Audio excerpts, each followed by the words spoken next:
she always wanted Superman, but Superman was out of her reach. But she admired him and she wanted him.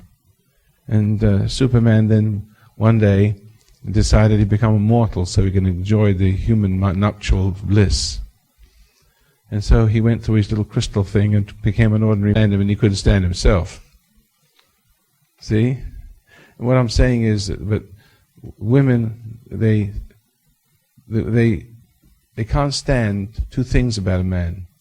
They can't stand his goodness, and they can't stand his wickedness. They hate him for his goodness, and they hate him for his badness.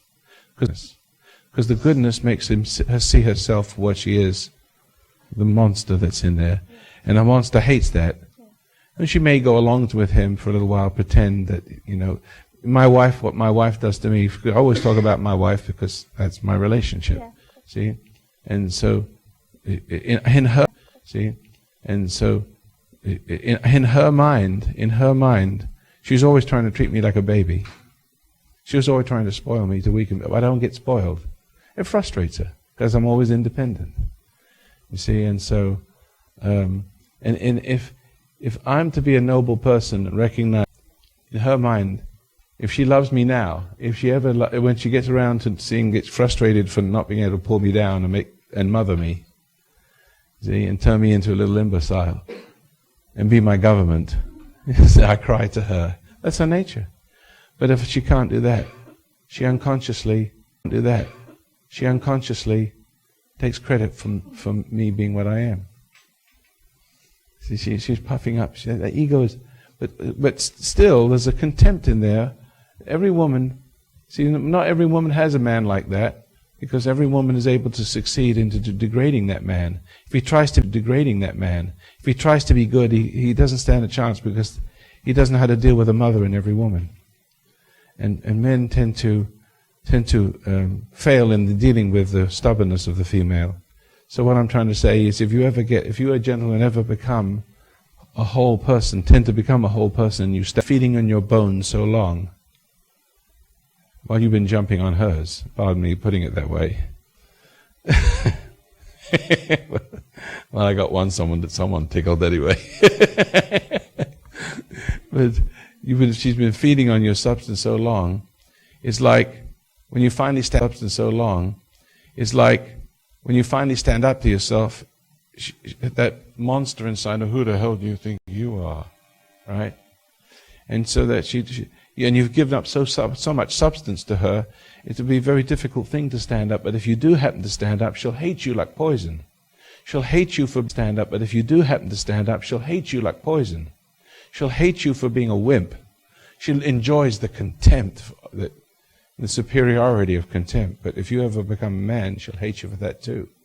She may even rush off and take the kids and find somebody else whose substance she can live off of. Kids and find somebody else whose substance she can live off of and dominate. You see, it all depends the kind of woman you have. See, but I was too strong for my wife one way or the other, because I sat in my house one night. She wanted to run off and get a divorce. I wouldn't even let her do that, because once the attorneys get hold of her and start even that. Closed the doors, locked the doors, and just sat there. And then one day she'd decide she'd punish me, and she didn't make my dinner. So I sat there till 4 o'clock in the morning, and she made my dinner. I don't care if it take a whole week. She's going to make my dinner. I don't punish her by not going to work. And so my duty was, she's married and she's got a duty to do. And she's not playing the punishing game. So a week there, we'd be skin and bone sitting there, but I wouldn't move. Anyway, but doing all those things is what made me survive. And that she's now, anybody else she'd eaten alive. Guarantee you my wife would eat she'd eat 500 men and just pick her teeth with the wishbone. Fun? You got a sister at home? No, like what you just said. Got her sister. Oh, you mean that guy? Oh, yeah. Oh, I said, sorry, the penny just dropped. It's all right. You'll survive it. Yeah, I'm okay. Yeah. You'll be fine. Oh, yes. Hello. How are you?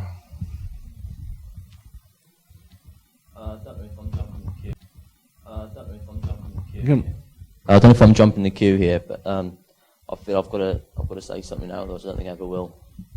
I need to bring myself out in the open here that I'm the worst type of man.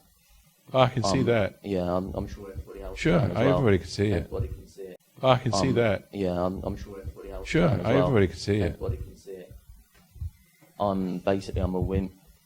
I cannot stand up to people.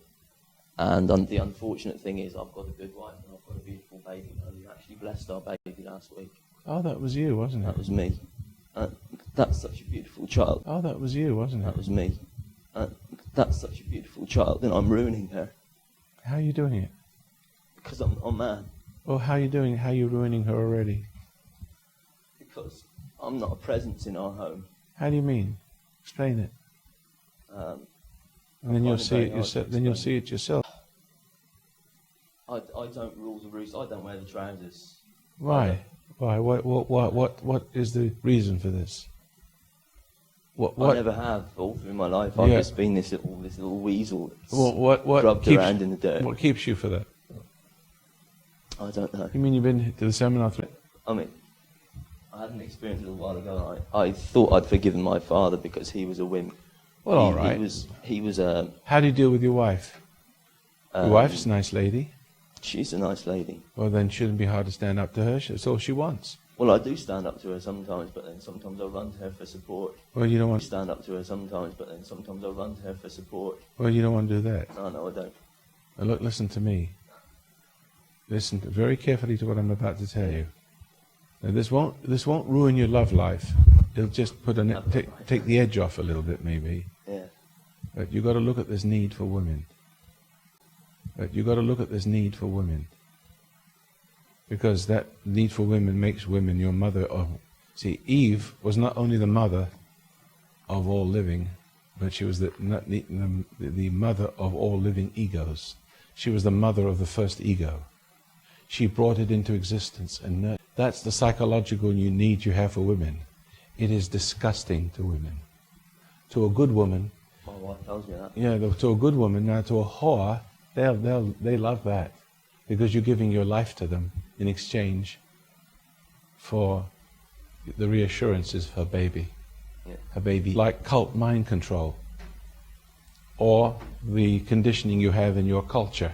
It's so strong you cannot break free from it. We cannot break free from it with all the cult exit training you can have in the world, because you're dealing with ordinary men, as this young lady pointed out. Who was it? Well, you just transfer to imperfect people, and you have a problem with them. And so what you have to do, now I can't tell you this except, and you must see it for yourself, you've got to see something wrong with the need for the love of a woman. Now that you have sex needs is one thing, but you understand how the sexual need and the ego need are intimately connected. So therefore it's almost like if you have a food problem, when you get very upset. See, my daughter's somewhat overweight. And she just has a little cry every now and then, says, you see, I look to food because I didn't get love from my mother. See? And so somehow food is connected to mother. And it is, and so is sex is connected. And it is, and so is sex is connected to women, you see. And the psychological need for love is connected through sex. You see, because the fallen man is a sexual being. And he's fallen because of the mind, because something happened in the mind of Adam. Something happened yesterday that all sin is of the mind, spirit, is sexual. It has a sexual expression. The sin, the first blush of any sin, is a sexual awakening. And that the preoccupation with sex and with love, it isn't. But the idea that sex is connected to love is ridiculous. You can see it easier with food. The idea that love and food are connected is ridiculous. But it has an identifiable association, you see. And so, but the original sin, and so But the original sin is transported from women, from the first woman, because when the first woman supported the ego of the first man, he looked down and he saw he was naked. He was self-conscious of his sexuality. You see? And so the conscious of his sexuality. You see? And so the woman, in a manner of speaking, says, "Here, dearie, I'll take care of that." See? And so, you see, she made him feel comfortable and took the anxiety away from him. And that's what men have. They're always looking for sex. To have the anxiety of guilt taken away from them. And while they're having their egos renewed through sex, you see, because the sexual desires are increased. Because you see, it's like drinking to escape the guilt of drinking, sexing to forget the guilt of sexing. Because while you're having comes from a woman and the conflict which comes from God. See? And so, well, you've grown up female-centered, especially because you hate your father. And of course, when you hate your father, you accept your mother. If you hate one, you love the other. Usually, the woman has man nature, see, and make you look for the love of her love, and turn you against the father's love. It's the nature of a woman to help you rebel against all the good in yourself, and make you cry to her to relieve your pain sexually. So, what you're going to have to look at is, here you are, you got a good wife, little breakfast, see, but God gave you a good one. Now, that's really a blessing. It doesn't take much to be a man. So, do her a favor. Look at this need you have and say, goodbye need, and just watch it and let it go away. Got it? Look at fine. You'll be fine. And there's just one other thing I want to say. One or two people have said to me that they've seen a change in me since the last seminar, and they said, "Oh yes, you've gotten better since the last seminar." Well, I like to say I haven't. So I haven't changed a damn bit. Roy, I'd just like to say something. I don't know what. Roy, I'd just like to say something. I don't know what. It's just that I don't speak up. And people just freak me out. You know, it's one of the reasons why I can't speak up to people, especially crowds or anything like that. You're doing it. Well, just like you said before, you know, there's your time, you've got to get up and say something. Got nothing to say. It's as simple as that. Well, that's great. Ladies and gentlemen, I have nothing to say, but fine. Look at you, but you're doing it. It's the beginning. Beginning? Yeah, we'll wait a few moments now. You broke the ice. Now the rest that's going to come up like a volcano, erupting. You'll be next. There's a gentleman in the corner. Thank you. Good morning, everybody. I've just got a question really about education was taught about yesterday. I asked Roy. Just came on Saturday for 1 hour, and I have to say that really did have a very profound effect on me for that one thing that he said. About This education. concept of authority, that we look up to authority. Because I'll just tell you briefly, I'm at Imperial College, and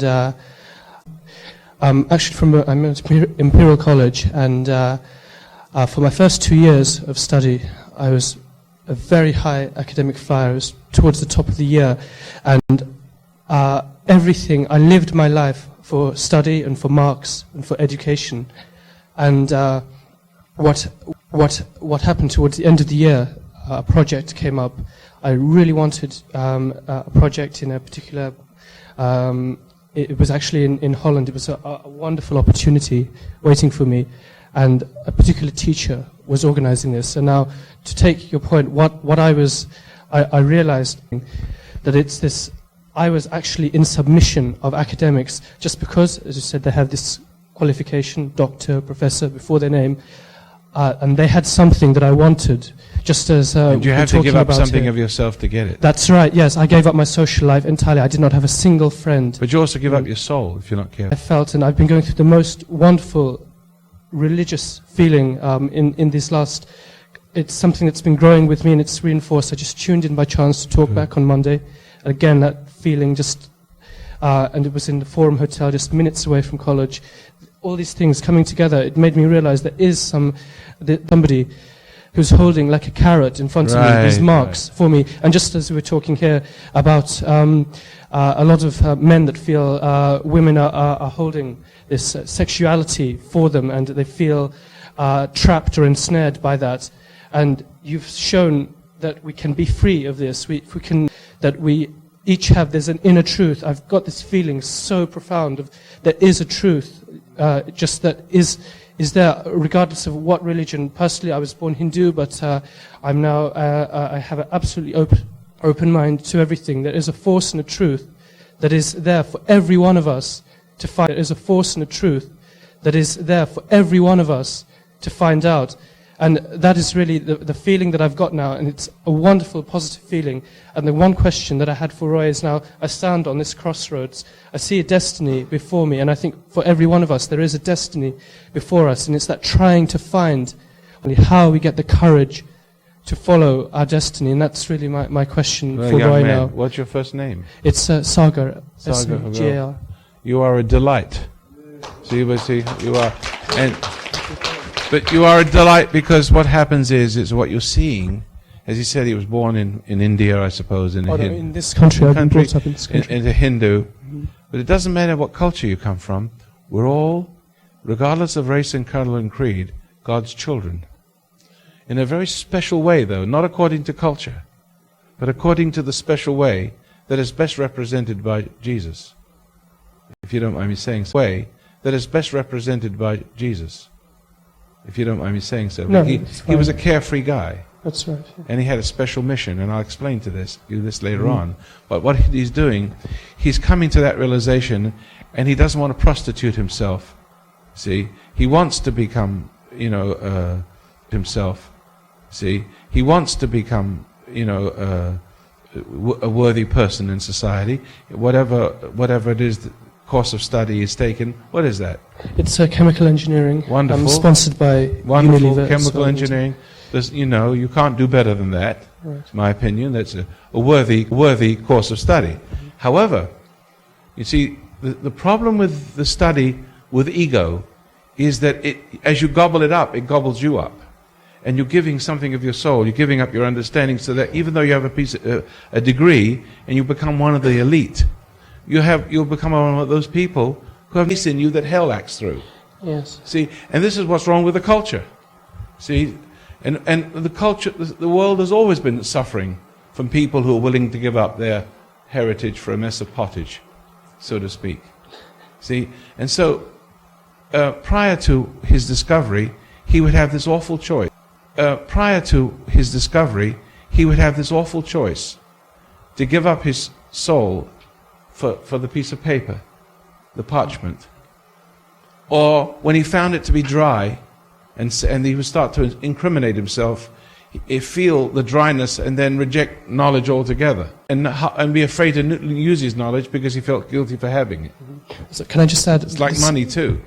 The sacrifice that I had for friendship, I'd given up my soul, as Roy is saying, and a very wonderful experience happened to me. I fell in love with somebody for the first time this year, and what it was that they were offering, it wasn't sex or anything. Absolutely obsessed with this person and willing to give up my life for them, everything. Not good. And, no, that's right. Good. It was a state of hypnosis again, and I realized it's this, if we continue going through life expecting people, we're wanting things from them, then it's exactly what our problems arise from. We're wanting things from them, then it's exactly what our problems arise from. You all hear that, don't you?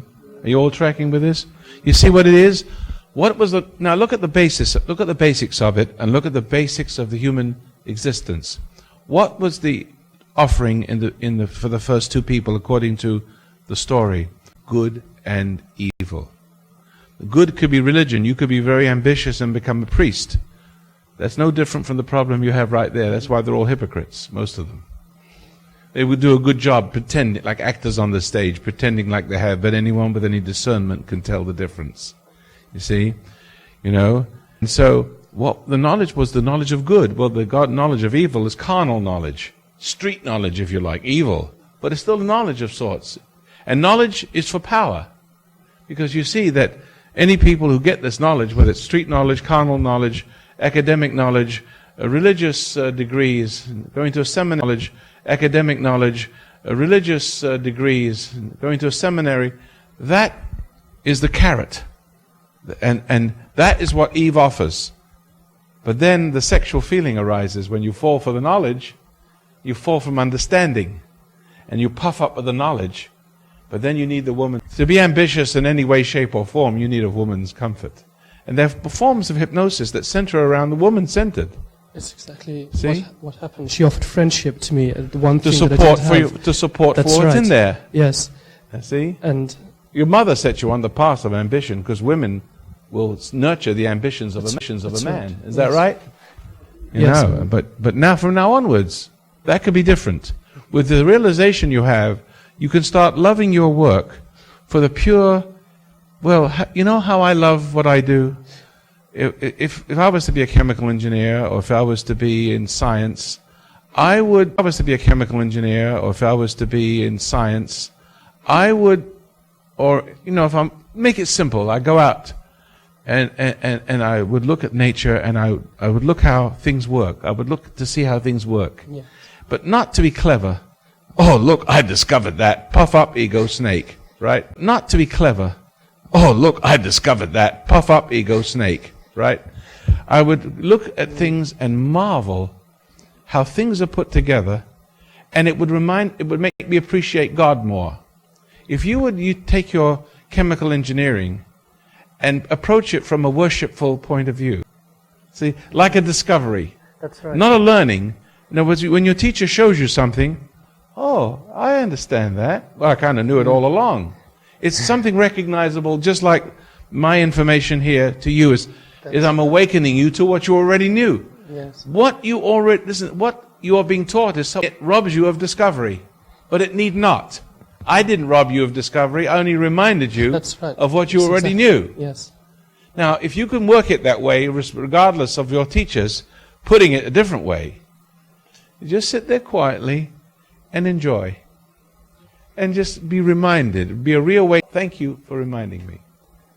You want the idea? Yes. And then it's not an ego trip. No, exactly. This is exactly what I was going through. You know, a lot of people might be familiar with the expression. You You go become to genius. university. You'll become a genius. You go to university not to learn, but to receive an education, and that is one of the truths that I found.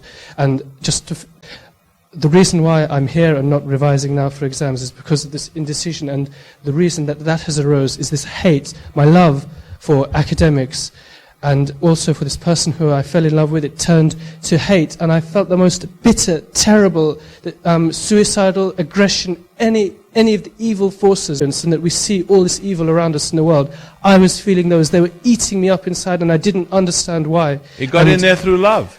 And that's right. It was love. It's You almost absorbed bizarre, it but into you. love, For your love, ego hate. absorbed it into you. That's right. And what I need to know now is there's this good side and this evil side to all of us, and there's this good side and this evil side to all of us, and it shouldn't be a struggle, but we have to let the good side win, and this evil that is always pulling us back, holding us back and dragging us down, we have to fight it or let our good side win. But you over can do it. that now. That's Now that there's nothing more for you to do.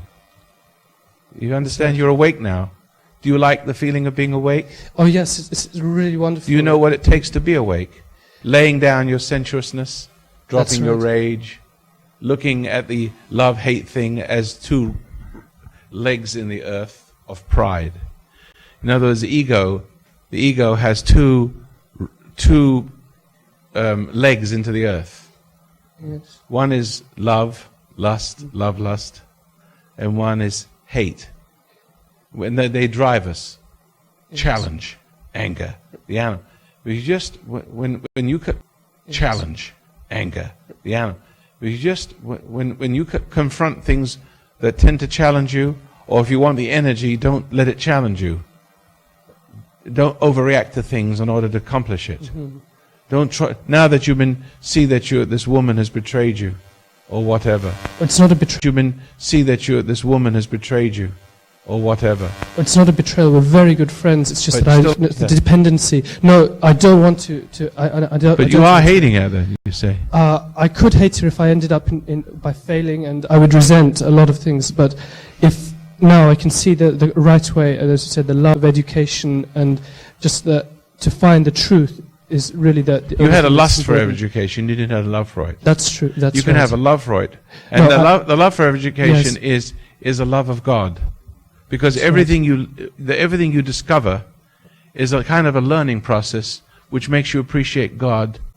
See, so instead of going to church to worship, you might go out in nature and just sit in the field and just watch the ants, or you can go in your workshop in your science and look at how the molecules and how they form, how you tear them apart, and how you can.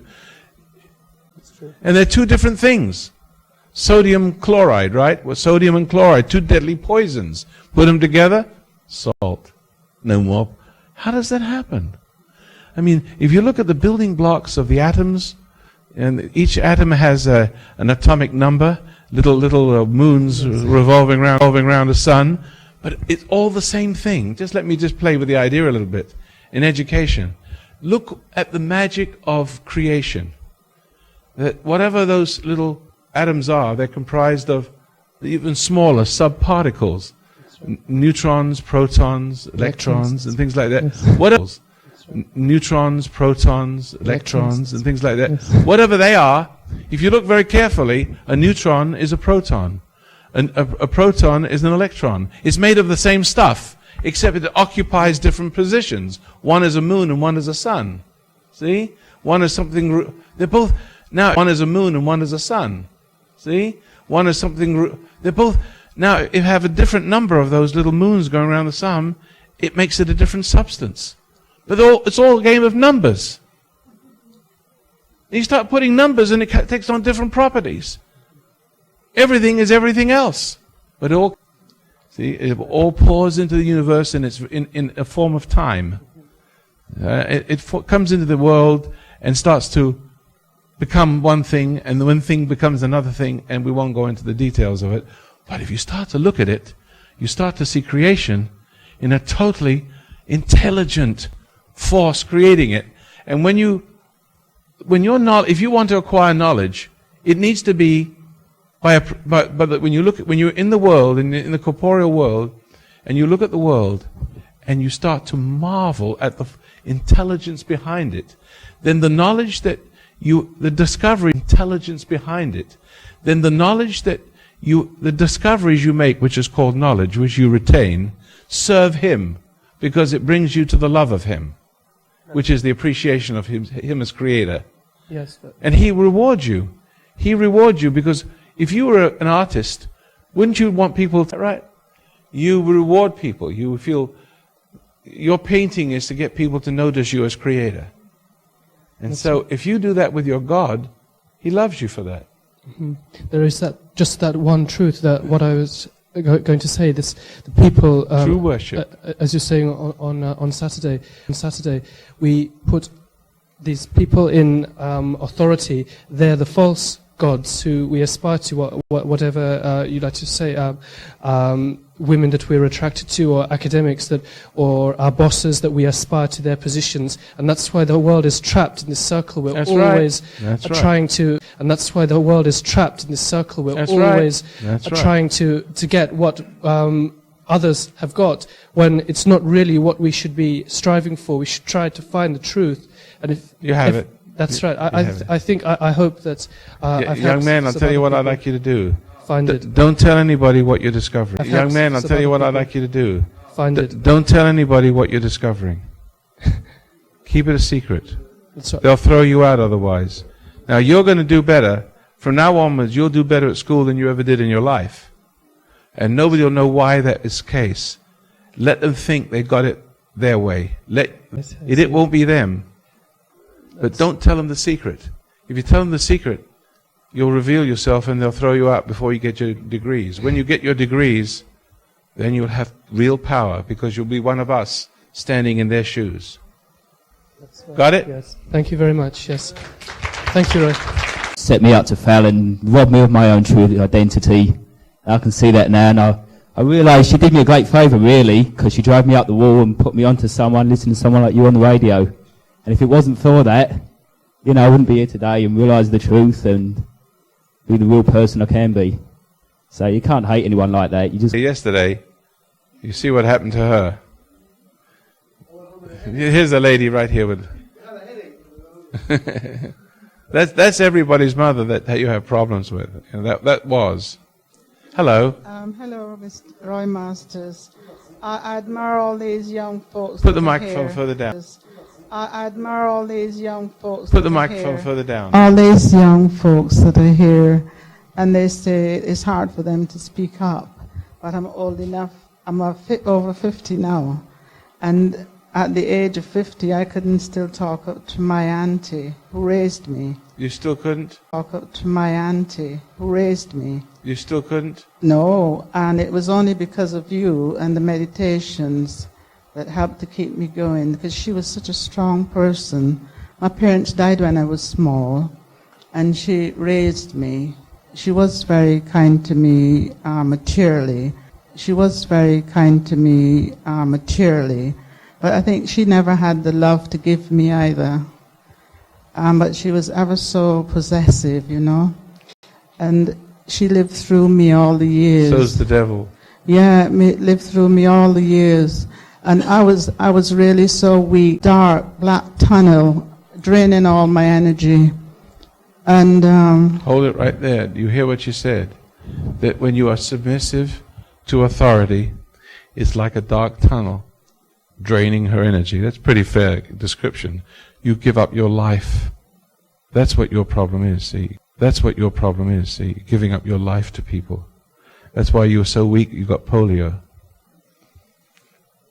You became, your nervous, it's really a nerve, and your nervous system was attacked.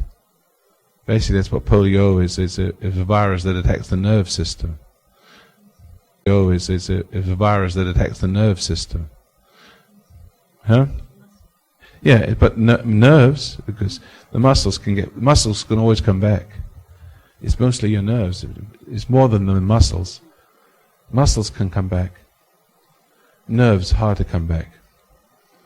I'm talking to you, it like you say, it's hard. I wanted to talk about it Saturday, and I could feel my heart just boom away, you know, because it's not easy. But thank God, by the grace of God, listening to you and meditating helped me so much. You're talking up to your aunt now. Well, your aunt now. Well, it's like a miracle, because just before, about 4 years ago, just before she died, I remember you saying on the program, she's died, didn't yes, God rest her soul, you have got to be able to confront them. And by the grace of God, I can believe it, because by meditating, I began to give up my resentment towards her, because that's nice. because I found I did hate in the end. I didn't realize. See, what she it didn't was. realize. The love She turned thought to she had hate. love for it. That's right. You see, you think you have love for your hate object, and the hate causes terrible conflict in you, and you don't want to admit to yourself that you hate. You can't admit to yourself you hate your mother and your father. After all, you're little and they're big. That's right. You see, and they can't speak up. And how can you sit inside there and admit to yourself you hate them? So the hate actually turns to guilt. Hate them. So the hate actually turns to guilt, and the guilt changes to love. Trying to please that person so that you can make them love you. The secret is now to make the tyrant love you. That's right. See, to make them, because if you can make them love you, you won't have to hate them. Mm-hmm. See, and so you end up doing so much for you, you won't have to hate them. Mm-hmm. See, and so you end up doing so much for them, That's and it. they keep approving of you. And as long as they keep approving of you, still there's the threat Put you of them down hurting again. you if you don't That's it. do the. Isn't that right? Do everything to please her, and then in another few hours she'd put you down with something else again. In another few hours she'd put you down with something else again. Put someone else up. Put someone You else can never up to please make them, you but feel you can down. never please these people. That's no. you And never deep down could. inside, if you look at yourself in this relationship where you are having this love-hate thing, and you don't realize, but you Right. find yourself weak and not able to speak up to authority, and your life draining away, and you're not able to accomplish much, feeling very inferior and all the rest of That's it. right. And so sort of very much dulled down. Yes. Not very ambitious because all True. your life is devoted to help getting this Exactly. tyrant to love you. See? But deep down inside, even if you think you love them, you can just see that they're never quite satisfied with you. Or even when they do love you, you see a little tiny hatred because somehow the love encourages you to enslave yourself more to them. That's right. Is that right? Yeah. But you can't. It gets Can't deeper. do Is that right? Yeah. But you can't. It gets Can't do deeper and anything. deeper and deeper. Exactly. Yes. See? Thank you very much. I Yes. appreciate it. But can Oh. I just tell you just this one Yeah. bit? When I did confront her with it, without resentment, because she like I said, I'd go to her as often. But I remember I said to her, you know, the things you had done, trying to put other people before me and all that wasn't very good. Well, you've done that all your life. You that's- created your own But tyrants. That's right. And I couldn't tell her, but God gave me the strength to tell her this. And she just watched me, and she couldn't believe I was actually telling her this. And 'cause how much? couldn't What tell her- reaction did you get from her? She went quite quiet, and she watched me. Years ago, she would have told me, I'm imagining things. She always said this. Well, maybe that was the very thing she needed to hear before she died. That's right, Mr. Masters. And she just watched me, and all of it, I couldn't believe it. I was relieved as well that Can I stop you right there and Yes. make some commentary here? Maybe he wasn't. Because when you stand up to a tyrant, there's always chances are that it will always be a tyrant. You see, you don't know what's in there. In any person you stand up to, but you're strengthening yourself anyway. If it doesn't do them any good, it does you good. It does you good. Yeah, but you don't know it. See, when you go through life, because my son and my wife make a joke with me, I'm always going around complaining about things, but I'm not really complaining. I'm just telling everything I'm a little Johnny Appleseed. Planting seeds wherever I go. I keep pointing out things, and I keep pointing out things that people. I talk a little loud sometimes on an elevator and in a restaurant, because I know the people on the next table may hear it. Maybe the only chance they have for a mini sermon. You don't know the good you're doing. See, you don't know the good you're doing, and if the person you were doing her some good. But you see, Richard gave me an opportunity, in a way, to speak up to the tyrant that's in him as well, because he does get very angry, and he knows that. And I was able to phone him up one day, and he knows that. And I was able to phone him up one day, and I was feeling so nervous about it all day. And I was trying to think of a way of, approaching him without sort of, sound as if I was condemning him. But I just wanted to, tell him that, getting so angry was spiritually destructive, which I did phone him up. And, I told him that this actually was giving me an opportunity to grow. So, you see, he's done me a lot of good. And it's although, the way he's...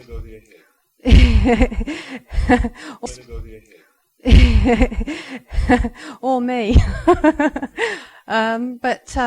Well, really, that's all I want to say, really. There's a lady, you'll see all the... She wants to say one more thing. Go ahead.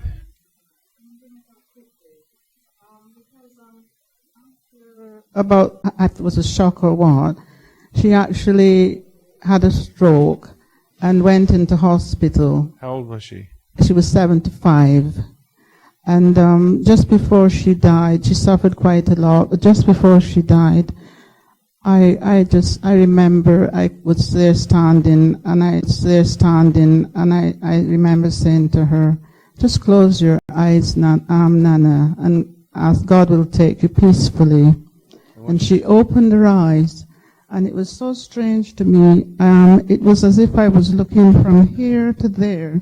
Through her eyes was like a pupil. Was like a tunnel from me to her.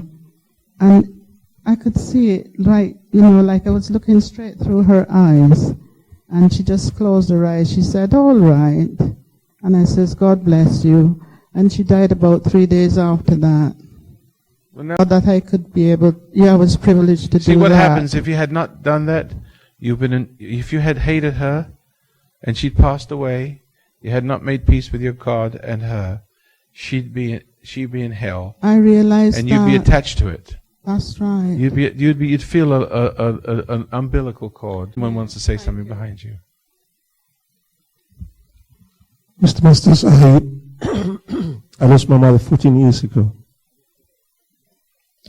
Just take the microphone a little further away from you. It's good. Since then, developed psychosomatic pains in my body. She suffered, or you? No, I suffered afterwards. You're suffering sympathetic pains. I still suffer with psychosomatic pains. Yes. Sympathetic with her. Yes. You think it's simpatico? It's related to her. Yes. Pardon? It's related. I think it's related to my mother. Yes. Related. Yes. She died back home. Yes. What illness? Do you feel like you have it? No. Do you feel something like what she felt? I feel pains different in different. How does it associate with your? How do you identify that with your mother's sympathizing or empathetic pain with your mother? No, it's psychosomatic pains. Oh, it's not to do with your empathetic pain with your mother. No, it's psychosomatic pains. Oh, it's not to do with your mother. No. Because you mentioned your mother, and then in the same breath you Yeah, mentioned. well, they came on me after She died. died? Yes. And unfinished business. You have Yes. unfinished business with your mother. Yes. What is it? She was over there. She died over there, and I was over here. And you didn't. And I never went to her funeral either. You feel guilty about that? Yes. Did you resent your mother? Yes. What did you resent her for? Were you glad she died? No, I wasn't glad she died. Didn't feel guilty when she died? Did you have to make your own guilt? Yes. In other words, you didn't feel guilty, but you made yourself feel guilty? You felt guilty for not... so, yes. You know what I'm saying? Yes, sir. Because I tell you why. When my mother died, I did the best I could for her, but I never felt anything. She died right in front of me.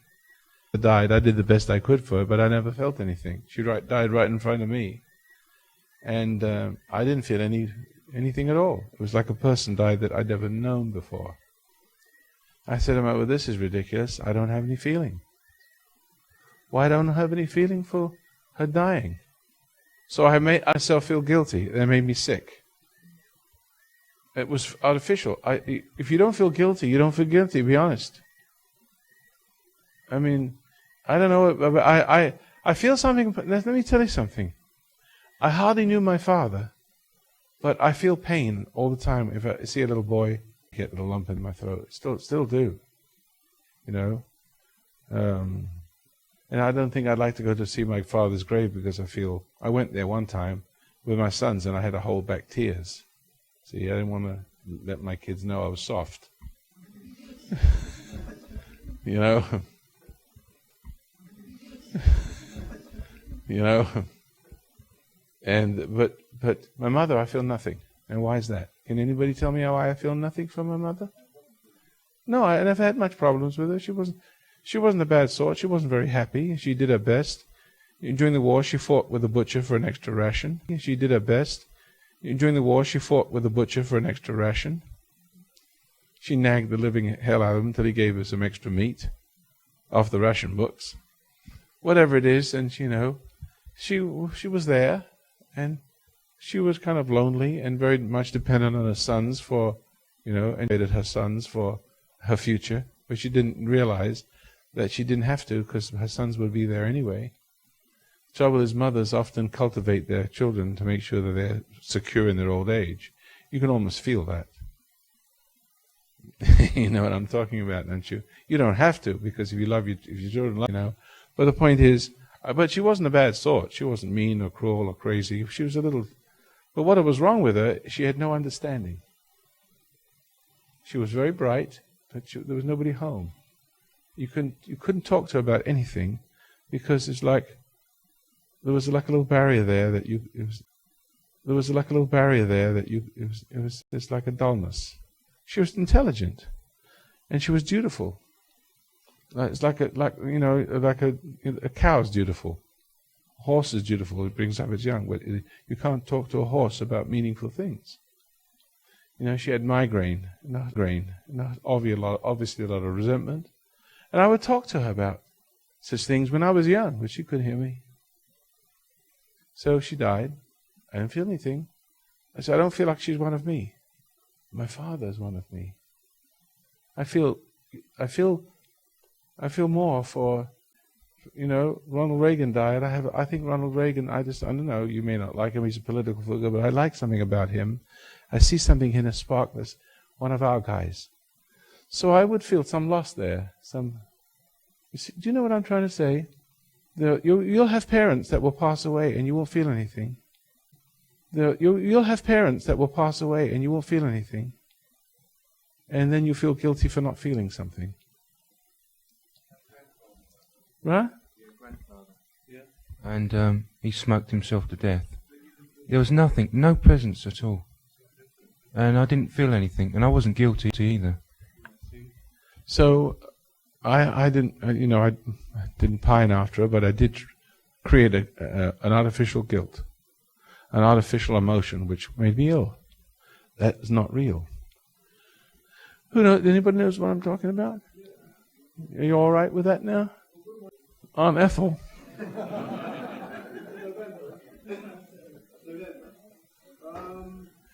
Sounds like a grate of gasoline.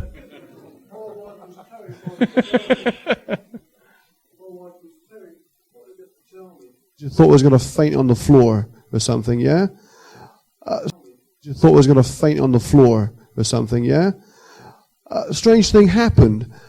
I felt relieved. That could also be. I felt as a huge weight had gone off my shoulders. She lived 100 miles away. She lived around the corner. Anybody else also feel that relief when somebody... You did? Yeah. And I feel guilty about feeling relieved, yeah. Unfinished business. So, where are we? Are we with unfinished business still? Can you give him a mic? Well, there's something in there that only you know. That I have been resenting my mother for many years, since I left Cyprus and came to England. For more information, please write to FHU 27 Old Gloucester Street, London, WC1N